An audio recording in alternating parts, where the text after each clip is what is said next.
Paschimbanga school service কমিশনের মাধ্যমে যারা সহকারী শিক্ষক, ক্লার্ক এবং গ্রুপ ডি পদে নিয়োগের জন্য সুপারিশ পেয়েছেন, তাদের জন্য একটি অত্যন্ত গুরুত্বপূর্ণ আপডেট রয়েছে। মেডিকেল কলেজ ও হাসপাতাল কলকাতা থেকে একটি অফিসিয়াল নোটিফিকেশান প্রকাশ করা হয়েছে মেডিকেল ফিটনেস পরীক্ষার জন্য। আজকের ভিডিওতে আমরা এই বিজ্ঞপ্তির খুঁটিনাটি জেনে নেব। বিজ্ঞপ্তিটি 7ই মে 2026 তারিখে প্রকাশিত হয়েছে। এই বিজ্ঞপ্তিতে মোট 66 জন প্রার্থীর নামের উল্লেখ রয়েছে, যাদের আগামী 25শে মে 2026 তারিখে মেডিকেল পরীক্ষার জন্য ডাকা হয়েছে। স্থানটি ভালোভাবে নোট করে নিন। Zonal medical board, medical college ও হাসপাতাল, 88 কলেজ স্ট্রিট, কলকাতা, ঠিক সিবি টাউন ENTOPDর পাশে। সময় দুটি ভাগে ভাগ করা হয়েছে। ক্রমিক নম্বর 1 থেকে 50 নম্বর প্রার্থীদের সকাল 10:30 থেকে এবং 51 থেকে 66 নম্বর প্রার্থীদের দুপুর 2টোতে উপস্থিত হতে হবে। সবচেয়ে গুরুত্বপূর্ণ বিষয়টি হলো ফিস জমা দেওয়া। আপনাদের মোট 100 টাকা দিতে হবে, তবে পদ্ধতিটি একটু আলাদা।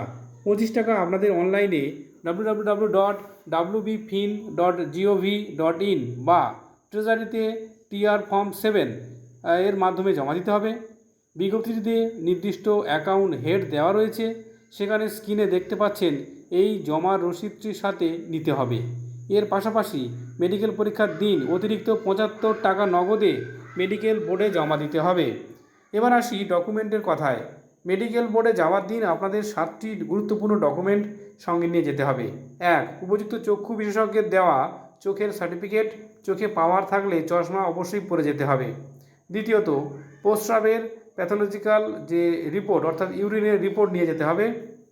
এছাড়া প্লেট সহ বুকের এক্স রে রিপোর্ট। 4 নম্বর, 2টি সাম্প্রতিক পাসপোর্ট সাইজের ছবি। 5. অরিজিনাল সচিত্র পরিচয়পত্র এবং তার একটি সেলফ অ্যাটেস্টেড কপি। 6 নম্বর, আপনার জয়েনিং লেটার বা নিয়োগপত্রের ফটোকপি।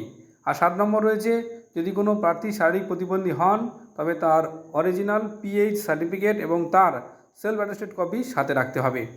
প্রার্থীদের সুবিধার্থে এই নোটিশটি www.wbhealth.gov.in ওয়েবসাইটেও আপলোড করার নির্দেশ দেওয়া হয়েছে। তাই যারা এই পরীক্ষার আওতায় পড়ছেন তারা দ্রুত নিজেদের সব রিপোর্ট এবং ডকুমেন্ট রেডি করে ফেলুন।